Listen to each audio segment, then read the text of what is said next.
seeing both of those issues take the front in sports right now. We talked last week about the women's U.S. soccer team.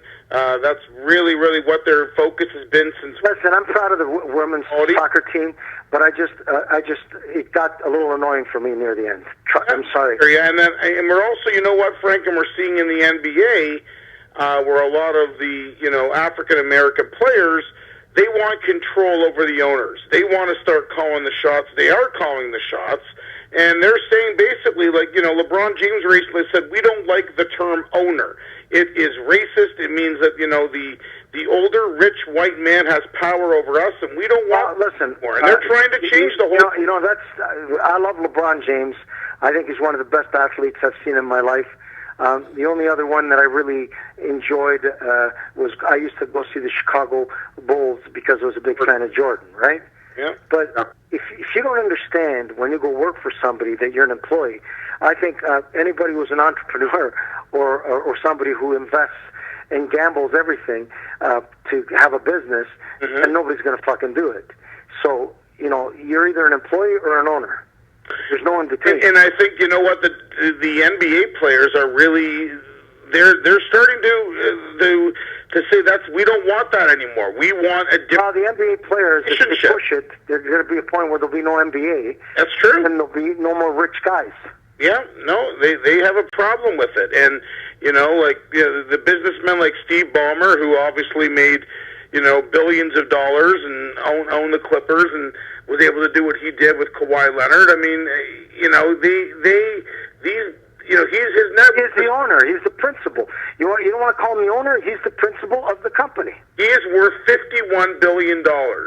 And so for players to say, we are more important than these people, I think you're right, Frank. I mean, if it weren't for Steve Ballmer, who knows what would happen with the Clippers when they were forced to sell because their previous owner was racist and got caught making racist comments, right? So, but I'm just saying, if you do not have these rich people who can sustain a sports franchise and they turn many people into millionaires, like what are you going to be?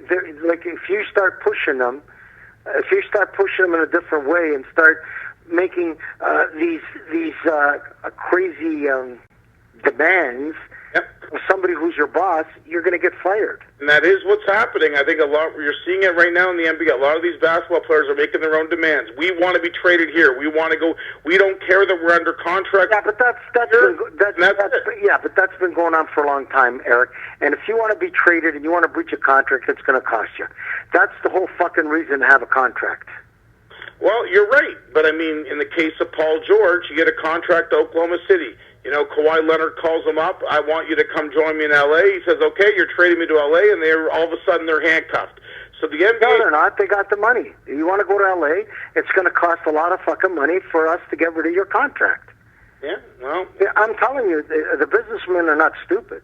If somebody doesn't want to work for you, you can't put a gun to their head. That's true. In any aspect. Even if they are I think, Frank, if you don't want to move him, in the case of Kawhi Leonard, I was going to ask... An intelligent businessman will move somebody who wants to be moved and make money on it.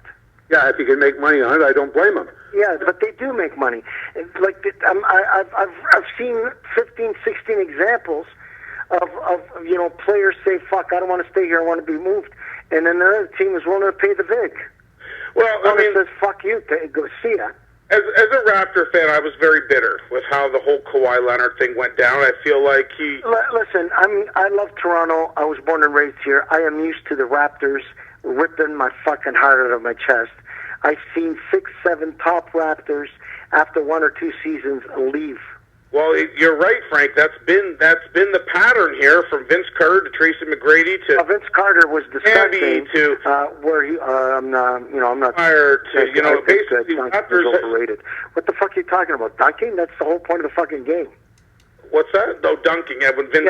Yeah. I mean, Vince Carter. If you keep me here, I'm not gonna.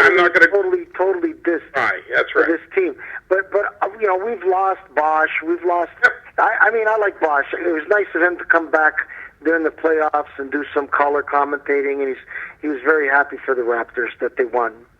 Well, he was happy for them they won, but when his contract was up after 7 years, he got out of here pretty quickly and did not say very nice things about the franchise. So, I think because of what happened, a lot of people are like, always forgiven with these players. But well, I'm telling you, the Raptors have always ripped my heart out. When I like a player and I think that he's good, and then they just take off and leave us holding the bag. It's been heartbreaking. But everybody knew that at the end of the season, the players that their value went through the roof, that they would rather play in the States and pay the taxes there. Yeah, well, that was. I guess what I was offended by was the fact that I didn't feel that Kawhi was very upfront about it. I mean, dude, it's all like that. They look in the camera. I want to stay here. I love Toronto, and in the background, they're screwing us. In the background, he's making calls to Paul George and yes. Oh, you will tell your owner that you want to be traded here and we'll play here together. But Paul George under contract. This is not an in vogue thing just now. No, you're It's right. been going on since the beginning of time. In the NBA. Patrick Waugh walked up to the owner and said, "Trade me now." Well, that was a situation. But I'm just telling you, you're rationalizing now. That's the way people are. Yep. They want to play where they want to play, and an owner who's a smart businessman, and 99% of the NBA owners are very astute people because it's not cheap to have an NBA franchise, right, Bill? No, it's not, but it's not cheap to sell your soul like Kawhi Leonard did. Yep. He wasn't sure where he was going. A lot of people thought Stamkos was where he was going, going. Right, Bill, and he decided to, stay home where he experienced everything.